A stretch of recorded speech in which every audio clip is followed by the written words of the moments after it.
بسم اللہ الرحمن الرحیم۔ السلام علیکم۔ ڈگری کلاسز کے لیے جس میں B com B A B S C تینوں شامل ہیں، مخزن ادب کے نام سے اردو کی کتاب ہے، اور اس مخزن ادب کا جو اردو کا جو پیپر آتا ہے اس میں ایک سوال اسباق سبق کا یا چیپٹر کا خلاصہ بھی ہوتا ہے، جو خلاصہ آپ نے کرنا ہوتا ہے۔ تو اگر میں بی کام اسپیسیفکلی سے بی کام کی بات کروں تو بی کام کے لیے دو چیپٹرز ایسے ہیں، دو اسباق ایسے ہیں جن کا خلاصہ بہت امپورٹنٹ ہے۔ ایک غلام عباس کا سیاہ و سفید اور دوسرا عصمت چغتائی کا جانی دشمن۔ یہ دو جو ہیں یہ اکثر و بیشتر بی کام کے پیپر میں تو پوچھتا رہتا ہے۔ تو سیاہ و سفید جو کہ غلام عباس کا افسانہ ہے، اس پہ تھوڑی سی ڈسکشن کریں گے کہ اس چیپٹر میں کیا چیز موجود ہے، کیا ہے اس چیپٹر میں، اور یہ افسانہ ہے اور اس میں کیا بتایا گیا اس کو ہم ڈسکس کریں گے۔ سیاہ و سفید یہ افسانہ غلام عباس نے تحریر کیا ہے۔ اچھا، غلام عباس کا شمار اردو کے بہترین افسانہ نگاروں میں ہوتا ہے۔ اس افسانے میں غلام عباس نے مڈل اسکول کی ایک استانی میمونہ کی داستان بیان کی ہے، جس کی ایک بڑی بہن بھی ہے۔ والدین کا انتقال ہو چکا ہے۔ وہ لاہور کے قریب ایک قصبے کے گرلز اسکول میں استانی ہے، ٹیچر ہے، اور اسی اسکول کے بورڈنگ ہاؤس میں رہتی ہے۔ تو یہ تھوڑا سا انہوں نے اس کو بریفلی بتایا کہ اس کا جو مین کیریکٹر ہے وہ کیا ہے۔ اچھا، اب افسانہ کچھ اس طرح سے شروع ہوتا ہے کہ جو ٹیچر ہے میمونہ آئینے کے سامنے کھڑی اپنے بال سنوار رہی ہے اور سوچ رہی ہے کہ میں نے جو رقم اپنی قلیل آمدنی سے بچا کر جمع کیا اس سے کون سا زیور بناؤں، اپنی سیونگز سے کیا چیز بناؤں، کون سا زیور بناؤں۔ اپنے آپ کو دیکھ رہی ہے، اچانک اسے یہ احساس ہوتا ہے کہ اس کی جو اس کے بال ہیں، اس کے بالوں کی ایک لٹ سفید ہو گئی ہے، اور اس کا یہ جو خیالوں کا سلسلہ ہے یہ ٹوٹ جاتا ہے، اور اس کا احساس ہوتا ہے کہ اب اس کی عمر جو ہے وہ بڑھتی جا رہی ہے اور بوڑھی ہو رہی ہے۔ میمونہ کا باپ ایک غریب ٹیچر تھا، اس کی چھوٹی بیٹی تھی ساجدہ، دونوں کو جو ہے اس نے تعلیم یافتہ کیا تھا، اور ایک بیٹی کی شادی کر دی، ساجدہ کی شادی کر دی تھی، اور اس کے بعد اس کا انتقال ہو گیا۔ اور لیکن اس نے ایک اچھا کام یہ کیا کہ اپنے انتقال سے پہلے جو ہے میمونہ کو ایک اسکول میں ایز اے ٹیچر اس نے جاب دلا دی تھی۔ تو یہ تھوڑا سا ان کے اس کے فیملی بیک گراؤنڈ کے حوالے سے بھی بات ہو گئی۔ اچھا، وہ دن بھر اسکول میں مصروف ہوتی، چھٹی ہوتی تو واپس اپنے بورڈنگ ہاؤس آ جاتی، اس کے علاوہ اس کی پورے دن میں کوئی اور مصروفیت نہیں تھی۔ بالکل جو ہے وہ اس کی سوشل لائف زیرو تھی۔ اسکول جاتی تھی اور اسکول کے بعد وہ بورڈنگ ہاؤس اپنے واپس آ جاتی تھی۔ اچھا، اس کے اچھا وہ جو انہوں نے اس میں یہ بتایا کہ کرسمس کی چھٹیاں آنے والی تھی، کیونکہ یہ متحدہ ہندوستان کے حوالے سے جب پاکستان ہندوستان جو تھے وہ ایک ہی ملک تھے، تو وہاں انگریزوں کی حکومت تھی، تو کرسمس کی زیادہ چھٹیاں وہاں پر ملا کرتی تھی۔ کیا اس میں کہا کہ کرسمس کی چھٹیاں قریب تھیں، ان چھٹیوں سے تقریباً ایک ہفتہ قبل اس کی بہن ساجدہ کا اسے خط ملا۔ یہ خط کئی سال بعد آیا تھا۔ ساجدہ نے لکھا تھا کہ اس کے میاں کا تبادلہ دہلی ہو گیا ہے، وہ نئی دہلی کے ایک سرکاری کوارٹر میں رہتے ہیں، اور اس نے دہلی کے تمام اہم مقامات کا ذکر کیا، اور آخر میں لکھا کہ تم کرسمس کی چھٹیوں میں میرے پاس آ جاؤ، مجھ سے بھی مل لینا، اور میں تمہیں دلی کی سیر بھی کروا دوں گی۔ اچھا، اب کیونکہ میمونہ جو ہے وہ ایک بورنگ لائف گزار رہی تھی، یکسانیت تھی اس کی لائف میں، اس نے موقع غنیمت جانا اور فوراً دلی جانے کا ارادہ کر لیا۔ اور پھر وہ جو ہے اس کے پاس تقریباً سفر خرچ کے لیے اس کے پاس 50 روپے تھے۔ اس نے اپنی بہن کو لکھ دیا کہ میں فلاں تاریخ کو آ رہی ہوں۔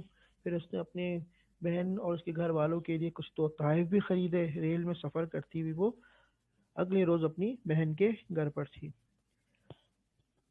ساجدہ کی شادی کے بعد دونوں بہنوں کی یہ پہلی ملاقات تھی۔ ساجدہ نے اپنا حال احوال بتایا، آخر میں اس نے اپنی معاشی بدحالی کا بھی ذکر کیا، لیکن ساتھ ہی بہن سے کہا کہ میرے میاں نے کسی دوست کو روپے قرض دے رکھے ہیں، جیسی ہی وہ رقم ملے ہم ٹیکسی لیں گے اور تمہیں دہلی کی سیر کرائیں گے۔ اور جب 2 دن گزر گئے تو میمونہ نے خود اپنے خرچے پر ٹیکسی منگا، اس نے کہا اب تو یا تو بوریت ہے، 2 دن تو ایسے ہی گزر گئے گھر میں بیٹھے بیٹھے۔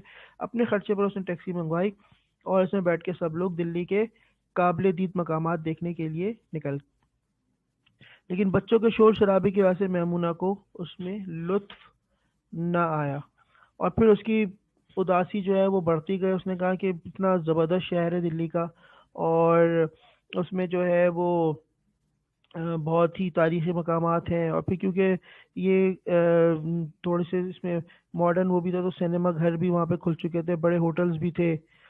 تو اس نے افسوس ہوا کہ میں صحیح سے دلی گھوم بھی نہیں سکے۔ تو پھر اس کی بہن نے اپنے شوہر سے کہا کہ تم ذرا اس کو گھما کر آؤ۔ تو اس نے بھی جو ہے وہ اپنی جو سالی تھی میمونہ، اس کو لے کر وہ اس کا بہنوئی اس کو گھمانے کے لیے لے کے گیا، اور اس کو جو ہے شہر میں کناٹ پیلس کے نام سے جگہ تھی وہ بھی اس نے دکھائی۔ اچھا، اب وہ یہاں پر تھوڑا سا اس کو یہ ہوا کہ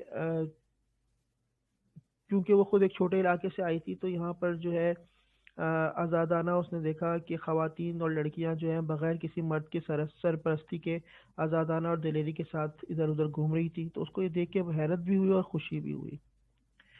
اچھا، اس کے بعد پھر اس کی بہن جب یہ گھر واپس آئی تو اس کی بہن نے پوچھا کہ تمہیں کناٹ پیلس پسند آیا؟ تو اس نے کہا بہت اچھا مقام ہے۔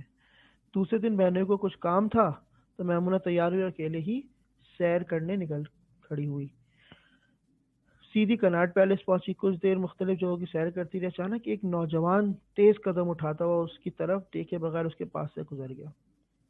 میمونہ وہاں سے چل دی، اور جہاں دکانیں قطار میں تھیں وہ ایک قطار کی طرف زیادہ روشنی دیکھ کر چل دی کہ وہی نوجوان پھر اسے اپنی سمت آتا نظر آیا۔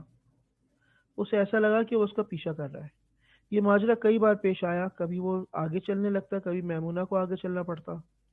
اس نے سوچا ذرا دیکھوں یہ نوجوان واقعی میرا پیچھا کر رہا ہے یا محض یہ میرا شک ہے۔ وہ چینی آرٹ کی دکان میں داخل ہوئی۔ جب باہر نکلی تو وہ نوجوان باہر ہی مل گیا، دونوں کی نگاہیں ملی تو اس نے اشارے سے سلام کیا۔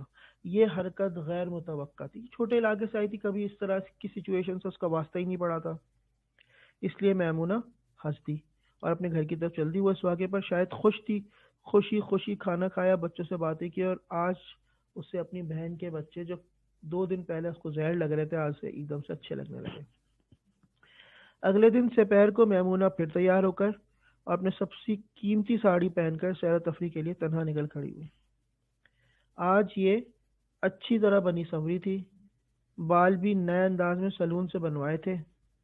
وہاں سے تیار ہو کر وہ کناٹ پیلس کے پارک کی طرف چل دی۔ تھوڑی دیر پارک کے مختلف حصوں کی سیر کرتی رہی، اس کے علاوہ مختلف جگہوں پر گھوم پھری، لیکن وہ نوجوان آج اسے کہیں نظر نہ آیا۔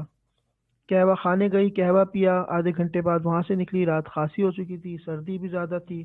اس نے جو ہے اچانک اس کو ایک گاڑی کے پاس کئی نوجوان باتیں کرتے نظر آئے، جن میں کل والا نوجوان بھی موجود تھا۔ جیسے ہی میمونہ پر اس کی نظر پڑی وہ کچھ گھبرا گیا، اس نے اپنے ساتھیوں کو اشارہ کیا، سب کے چہرے ایک دم چمک اٹھے، مگر بظاہر انہوں نے میمونہ کی طرف توجہ نہ دی اور آپس میں ہی باتیں کرتے رہے۔ میمونہ نے ان کی یہ حرکات نوٹ کر لی تھی، غصے میں آ گئی اور حقارت سے بولی اوہ یہ بات تھی۔ جب وہ ذرا دور نکل گئی تو وہ نوجوان بھی میمونہ کی سمت چلنے لگا۔ میمونہ نے اسے دور سے ہی دیکھ لیا، اس کا انداز بالکل بدلا اور مناسب نہ تھا۔